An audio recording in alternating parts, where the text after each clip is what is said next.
اعوذ باللہ من الشیطان الرجیم، بسم اللہ الرحمن الرحیم۔ السلام علیکم۔ تو اپنی اس ویڈیو میں بھی ہم کویسچن آنسرز کو ہی آگے بڑھائیں گے۔ تو آپ کے ذہن میں کوئی سوال ہو آپ ہمیں کومنٹس میں لکھ کے بھیج سکتے ہیں۔ تو میرے پاس کچھ لوگ بیٹھے ہوئے ہیں، یہ سوالات پوچھنا چاہتے ہیں، جی بتائیں۔ میرا یہ سوال ہے کہ حضرت ابراہیم علیہ السلام کو آگ میں کیوں پھینکا؟ حضرت ابراہیم علیہ السلام کو آگ میں کیوں پھینکا گیا تھا، ان کا یہ سوال ہے۔ حضرت ابراہیم علیہ السلام بچپن سے ہی بتوں سے بہت نفرت کرتے تھے۔ ان کے فادر بت بنانے کا ہی کام کرتے تھے اور وہ یہ دیکھ کر دل میں اکثر ہنستے تھے کہ میرے فادر اپنے ہاتھ سے بت بنا رہے ہیں اور پھر انہی کو ہم نے پوجنا ہے۔ اور وہ اکثر اپنے فادر سے کہتے بھی تھے کہ آپ یہ خود ہی بت بنا رہے ہیں اور یہ تو آپ کچھ کر نہیں سکتے، آپ نے اپنے ہاتھوں سے بنایا ہے اور انہی کو ہم پوجیں گے۔ تو انہوں نے اپنے فادر کو جب تھوڑے سے ان کو سمجھ آئی تو انہوں نے اپنے فادر کو یہ کہا کہ اللہ کا پیغام دیا۔ اپنی ٹین ایج میں ہی انہوں نے ان کا پیغام دیا کہ آپ ایک اللہ کو مانیں اور بتوں کو چھوڑ دیں۔ اس پر ان کے والد نے ان کی سخت مخالفت کی، ان کا نام آزر تھا، اور ان کو گھر سے نکال دیا۔ حضرت ابراہیم علیہ السلام گھر سے چلے گئے۔ انہوں نے کہا کہ میں آپ کے لیے مغفرت کی دعا ضرور کروں گا۔ سورۃ توبہ میں آیا ہے کہ اللہ تعالیٰ نے پھر منع کیا کہ کسی جو ہے مشرک کے لیے مغفرت کی دعا کی اجازت نہیں ہے۔ تو حضرت ابراہیم علیہ السلام نے وہ دعا ایک وعدے کے تحت کی تھی، جو انہوں نے گھر چھوڑتے وقت کہا تھا کہ میں آپ کے لیے دعا کرتا رہوں گا۔ بہرحال انہوں نے گھر چھوڑا اور انہوں نے لوگوں کو یہ بتوں کی مخالف باتیں بتانا شروع کی۔ تو لیکن لوگ اس کو مانتے نہیں تھے، لیکن لوگوں کو اندازہ ہو گیا کہ کوئی جو ہے نا ہمارے درمیان میں بندہ ایسا ہے جو بتوں کے شدید مخالف ہے۔ ایک دفعہ عید کا موقع تھا اور لوگوں نے کھانا پکایا، اپنے بتوں کے پاس رکھ کے وہ عید منانے کے لیے چلے گئے۔ حضرت ابراہیم علیہ السلام نے بہانہ کیا کہ بیماری کا بہانہ کیا کہ میں بیمار ہوں۔ وہ رک گئے اور انہوں نے دل میں ٹھانی ہوئی تھی کہ جب سب لوگ چلے جائیں گے نا تو میں ان بتوں کو توڑ دوں گا۔ ان کو غصہ تو بتوں پر شروع سے تھا، چائلڈہڈ سے تھا۔ انہوں نے بتوں کو توڑنا شروع کیا اور سب سے بڑا جو بت تھا، جو اپنا وہ کلہاڑا تھا، اس کے کندھے پر رکھ دیا۔ اب جب سب لوگ آئے تو انہوں نے دیکھا کہ بت سارے کے سارے ٹوٹے پڑے ہیں۔ تو انہیں ڈاؤٹ ہوا کہ یہ کون کر سکتا ہے۔ انہیں پتا تھا کہ حضرت ابراہیم علیہ السلام رک گئے تھے، وہ ان کے ساتھ نہیں گئے تھے۔ تو انہوں نے ان سے پوچھا کہ یہ بت آپ نے توڑے ہیں؟ تو حضرت ابراہیم علیہ السلام نے کہا کہ یہ بڑے بت کے کندھے پہ کلہاڑا، اس سے پوچھ لو کس نے توڑے ہیں، اس نے توڑے ہوں گے۔ تو انہوں نے کہا اس سے ہم کیسے پوچھیں، یہ تو بول ہی نہیں سکتا۔ تو حضرت ابراہیم علیہ السلام نے کہا تو ایسے کو خدا مانتے ہو جو بول ہی نہیں سکتا، یہ بھی نہیں بتا سکتا کہ باقی خداؤں کو کس نے توڑا ہے؟ تو نہ جو سن سکتا ہے نہ بول سکتا ہے، تو وہ کیسے خدا ہو سکتا ہے؟ کچھ لوگ تو ان کی یہ باتیں سن کے سوچنے لگے کہ ہاں واقعی بات تو ٹھیک ہے، لیکن بہت زیادہ لوگ تقریباً سبھی ان کے شدید خلاف ہو گئے کہ انہوں نے ہمارے خداؤں کو توڑا ہے اور بڑی جو ہے نا یہ توہین ہو گئی ہمارے لیے، تو یہ بڑی بدشگونی ہو گئی ہے۔ تو انہوں نے سوچا کہ اس کو ہم سخت سے سخت سزا دیں۔ تو سب نے مل کر پھر یہ فیصلہ کیا کہ ان کو آگ میں ڈال دیں گے۔ تو انہوں نے پھر بہت بڑا ایک آگ کا الاؤ پورا کیا اکٹھا، اور اس میں ہر طرح کی وہ چیزیں ڈالی، لکڑیاں اور چیزیں اکٹھی کہ وہ جو ہے نا وہ ان کو ختم کر دے گا اور عبرت بن جائے گی۔ حضرت ابراہیم علیہ السلام کو جو ہے نا رسی سے باندھا گیا اور پھر ان کو انہوں نے اس میں آگ میں پھینکنا تھا۔ تو حضرت ابراہیم علیہ السلام نے اس موقع پر دعا کی حسبنا اللہ و نعم الوکیل، ٹھیک ہے، یعنی اللہ ہی میرا کارساز ہے، میں نے اللہ پر بھروسہ کیا۔ تو وکیل جیسے وکیل وکالت کرتا ہے، اسی طرح اللہ انسان کا کارساز ہے۔ جب آپ اللہ پہ بھروسہ کریں تو اللہ انسان کی وکالت کرتا ہے۔ تو چونکہ یہ اللہ تعالیٰ کی طرف سے تھا، اس کا حکم تھا، اور اللہ تعالیٰ پوری طرح سے حضرت ابراہیم علیہ السلام فرشتہ جبرائیل کے ذریعے اللہ تعالیٰ سے وابستہ تھے، اور ان کو یقین تھا کہ وہ سیدھے راستے پہ ہیں اور جو کچھ ہو رہا ہے اللہ تعالیٰ ان کی حفاظت کرے گا، اور یہ اللہ ہی کا حکم ہے۔ ان کو بہرحال آگ میں ڈالا گیا اور وہی ہوا، اللہ کے حکم سے آگ بے اثر ہو گئی۔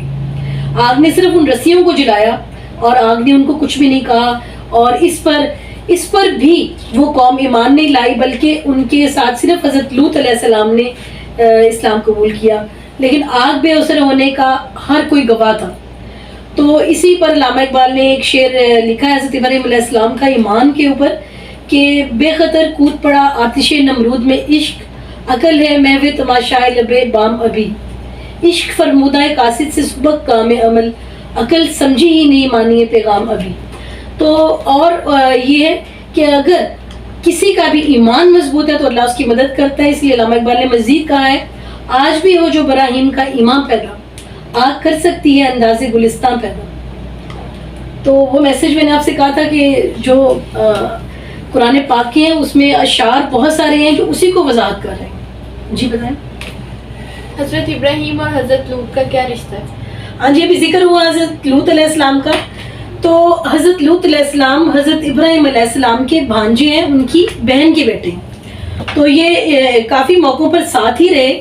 ایون ہجرت بھی جب کی تو وہ ان کے ساتھ ہی تھے، اور کئی ملکوں میں حضرت ابراہیم علیہ السلام نے ہجرت کی. تو کافی زیادہ سفر میں حضرت لوط علیہ السلام ساتھ رہے. جی نیکسٹ کوسچن.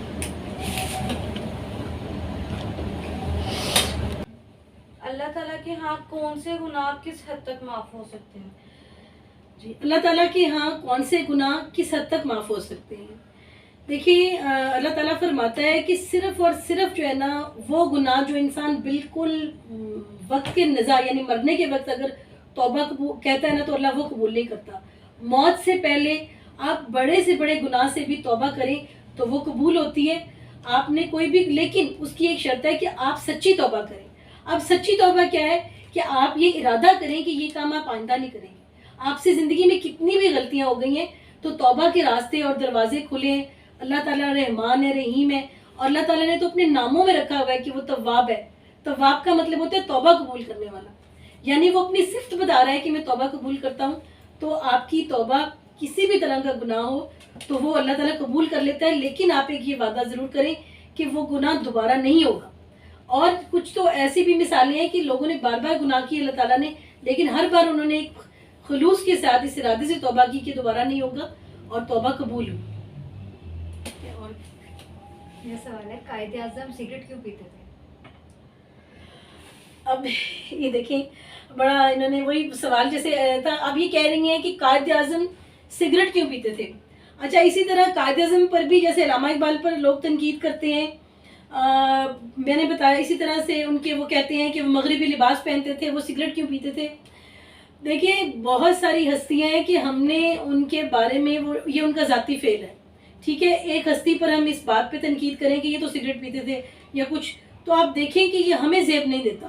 اس کی وجہ یہ ہے کہ ان کی زندگی میں اتنے بڑے بڑے کارنامے ہیں کہ ہم ان پہ بات کریں، اور ان کے احسانات اور ان کے کارناموں کی آنر میں ان کی اس عزت کا لحاظ کرتے ہوئے ہمارا کام ہے کہ کوئی ایسی معمولی کسی میں کوئی چیزیں ہیں تو وہ اس کا ذاتی فعل ہے، ہم اس کے اوپر بات نہ کریں. یقیناً وہ چیز غلط ہے یا جو بھی ہے یہ ان کے اور اللہ کے درمیان ہے تو وہ چیز غلط ہے. علامہ یہ قائد اعظم کی چونکہ وہ ویسٹرن کلچر میں رہتے تھے، انگلش بولتے تھے، تو اس پر جو ہے نا بہت سارے جب تحریک پاکستان شروع ہوئی تو کچھ مولوی حضرات ان کے بہت خلاف تھے، تو ان کی شدید مخالفت کر رہے تھے کہ ہم نے جو ہے نا ان کی تحریک پاکستان کی یعنی مسلم لیگ کی تحریک کی مخالفت کر رہے تھے.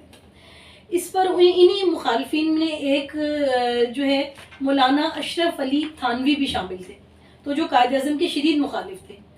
ایک دن انہوں نے خواب میں نبی پاک صلی اللہ علیہ وسلم کی محفل دیکھی کہ بہت سارے ان کے صحابہ کرام محفل میں بیٹھے ہیں.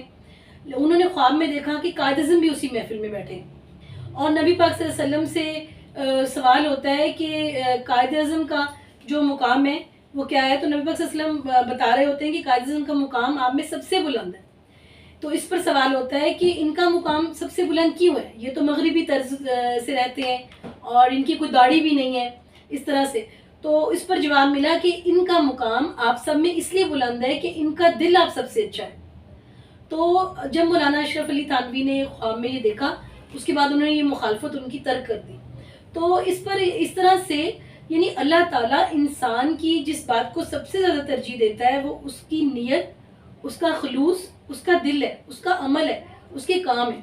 تو قائد اعظم جنہوں نے اپنا سب کچھ، اپنی فیملی لائف، اپنا سب کچھ چھوڑ دیا پاکستان بنانے کے لیے، انگلینڈ سے وہ یہاں پر آ گئے، انہوں نے اپنا سب کچھ یہاں پہ کرنا کہ 3 سال ان کی پریکٹس نہیں چلی تھی. اس کے بعد اللہ تعالیٰ نے ان کو بہت بڑا اس میں بیرسٹر بنا دیا، بہت بڑا وکیل بنا دیا. تو انہوں نے سب کچھ پاکستان کے لیے کیا اور ایک چیز کو حاصل کر دیا. اس وقت انہی کی شخصیت میں وہ سب خوبیاں تھیں کہ وہ انگریزوں اور ہندوؤں کا مقابلہ کر سکتے تھے. اور انہوں نے پورا اسلام کے حوالے سے ان کے فرمودات میں تمام احکامات ہیں اور انہوں نے اسلامی ریاست کا قیام کیا. تو ان کی اتنی بڑی بڑی خوبیوں کے سامنے یہ بات کیا وقت رکھتی ہے کہ ہم یہ کریں اس طرح سے. اور بہت سارے لوگ جو تنقید کرتے ہیں ان کو اپنے محسنوں کو، اپنے لیڈرز کو تنقید کا نشانہ نہیں بنانا چاہیے، کیونکہ کوئی بھی پرفیکٹ نہیں ہے، خود ہم بھی پرفیکٹ نہیں. جو لوگ یہ تنقید کرتے ہیں خود وہ بھی پرفیکٹ نہیں ہے. تو کہیں نہ اب یہ تو ہے کہ کسی میں ایک دو خامیاں، 98 خوبیاں اور ایک دو خامیاں ہیں. تو ایسی حال میں اس سے فرق بھی ہو تو آپ نے اپنے بڑے لوگوں کی بڑی باتوں پر ہی فوکس رکھنا ہوتا ہے. اگر بڑے لوگوں کی چھوٹی چھوٹی باتوں پر جائیں گے تو ہم بڑے نہیں ہیں، ہم تو پھر بہت چھوٹے ہو گئے. تو ہمیں ایک بڑے انسان کا رول ادا کرنا چاہیے. میرا آپ سے سوال یہ ہے کہ ہمارے معاشرے میں بعض اوقات لوگ کسی سے اپنی بات منوانے کے لیے یا اپنی آسانی کے لیے کچھ وظائف پڑھتے ہیں اس بندے کے لیے، تو کیا یہ جائز ہے؟ اور اگر یہ جائز ہے تو وہ کون سے وظائف ہیں؟ یعنی آپ یہ جاننا بھی چاہ رہی ہیں کہ بات منوانے کے لیے کون سے وظائف ہیں. اچھا دیکھیے، دعا کی کوئی حد نہیں ہے، اور قرآن پاک میں سورۃ فاتحہ کو شفا کہا گیا ہے، ہر چیز کے لیے اس کو شفا کہا گیا ہے. تو اور قرآن پاک کی آیات ایسی ہیں کہ جن پہ ابھی بھی ریسرچ ہو رہی ہے کہ جن کے اپنے اندر میریکلز ہیں. جیسے آپ کہتے ہیں کہ سورہ رحمان میں بیماریوں کی شفا ہے، تو سورہ فاتحہ کو ویسے ہی سورہ شفا کہتے ہیں کہ تمام مسائل کے حل کے لیے. قرآن پاک میں بھی ہے کہ آپ کو 7 آیات دی گئی ہیں، نوافل پڑھنے کا کہا گیا ہے. تو یہ ہے کہ اگر کوئی لوگ اللہ تعالیٰ سے دعا مانگتے ہیں یا وظائف کرتے ہیں تو بالکل میں نے بتایا ہے کہ آپ کو یہ اللہ اور بندے کا تعلق ہے، اس کی کوئی حد نہیں ہے، آپ ایسا کر سکتے ہیں. اور چونکہ آپ خلوص کے ساتھ ایک خاص نیت سے ایک دعا کو پڑھ رہے ہوتے ہیں تو اور اللہ رحمان اور رحیم ہے تو وہ اس کو قبول کرتا ہے، اس طرح سے بالکل اثر ہوتا ہے اس کا. تو یہ پڑھنا، کوئی وظائف کرنا کوئی بری بات نہیں ہے. مشکلات میں آپ کے سامنے ایک دعا ہی تو ہوتی ہے جو آپ کرتے ہیں. تو اس طرح سے آپ اس کو ایک وظائف کے تھرو آپ ان کو کافی تعداد میں پڑھ لیتے ہیں اور وہ قبول بھی ہوتے ہیں، بالکل قبول ہوتے ہیں. تو یہ بہت اچھی بات ہے. تو اگر کسی کو کوئی مسئلہ ہو تو آپ کچھ پڑھ سکتے ہیں آیات سے، آیات قرآن پاک کی جہاں پہ بھی آپ سمجھیں یا جو کوئی آپ کو گائیڈ کرے تو آپ اللہ تعالیٰ سے گائیڈ سے مانگ سکتے ہیں آیات پڑھ کے. جیسے حسبنا اللہ و نعم الوکیل، یہ ایک دعا ہے، ایک بہت بڑا اللہ سے دعا ہے جو مشکلات میں پڑھتے ہیں. اور اسی طرح سے حضرت یونس علیہ السلام نے جو مچھلی کی پیٹ میں پڑھا لا الہ الا انت سبحانک انی کنت من الظالمین، وہ خود ایک وظیفہ ہے جو انہوں نے کیا کہ انہوں نے وہ پڑھا اور اس کو اللہ تعالیٰ نے قبول کیا. تو یہ تو انبیاء کی سمجھیں کہ ان کی جو ہے ان کی تقلید میں آپ پڑھتے ہیں کہ انبیاء نے بھی ایسا کیا. حضرت آدم علیہ السلام نے توبہ کے لیے اللہ تعالیٰ سے بہت زیادہ وہ پڑھا، ربنا ظلمنا انفسنا وان لم تغفر لنا وترحمنا لنکونن من الخاسرین. تو بالکل ایسا ہے. اچھا، اب جادو ٹونے کے بات یہ ہے کہ دیکھیں شیطان جو ہے نا، جادو ٹونا یہ سب کا سب شیطانی علم. اب دنیا میں آپ کو پتہ ہے شیطان اور انسان ہمیشہ جو ہے نا حق اور باطل کا مقابلہ رہا ہے کہ شیطان نے انسان کو بہکانا ہے. ہاروت اور ماروت کے ذریعے اللہ تعالیٰ نے لوگوں کو آزمانے کے لیے جادو کا علم دنیا پہ نازل کیا. تو نبی پاک صلی اللہ علیہ وسلم کے بارے میں کہا جاتا ہے کہ ان پر جادو کی کوشش کی گئی، جس کے جواب میں اللہ تعالیٰ نے سورۃ فلق اور سورۃ ناس نازل کی. کسی کے ساتھ بھی کوئی مسئلہ ہے، کچھ ایسا ہے اور اس کو یا شک ہے یا وہم ہے تو وہ یہ سمجھے کہ جادو ٹونا بھی ایک بیماری کی طرح ہے کہ اگر آپ کے ساتھ کچھ ایسے بھی مسائل ہیں، ایک بیماری آتی ہے آپ اس کی دوائی کرتے ہیں چلی جاتی ہے، کچھ ایسا مسئلہ ہے تو بھی آپ نے صرف اور صرف اللہ تعالیٰ کی آیات کا سہارا لینا، اللہ تعالیٰ سے دعا کریں، آپ سیدھے راستے پر رہیں، آپ کو کوئی بھی مسئلہ ہے وہ ختم ہو جائے گا. جب نبی پاک صلی اللہ علیہ وسلم کی سنت ہے سورۃ فلق اور سورۃ ناس پڑھنا، تو آپ یہ پڑھیں، اپنے دن کا آغاز 10 دفعہ اعوذ باللہ من الشیطان الرجیم پڑھ کے کریں تو اللہ تعالیٰ ہر چیز سے حفاظت فرماتا ہے.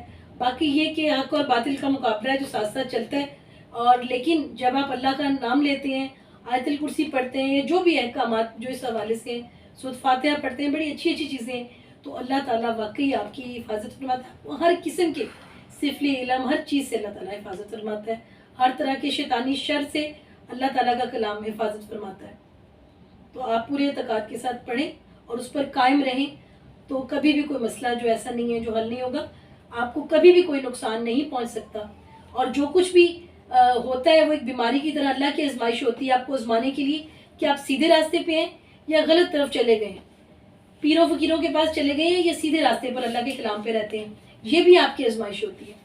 تو کسی بھی طرح کی مشکل میں آپ نے سیدھے راستے پہ رہنا ہے، آپ اللہ تعالیٰ کے کلام سے مدد. Thank you very much. انشاءاللہ آپ سے نیکسٹ پروگرام میں ملاقات ہوگی. اللہ حافظ.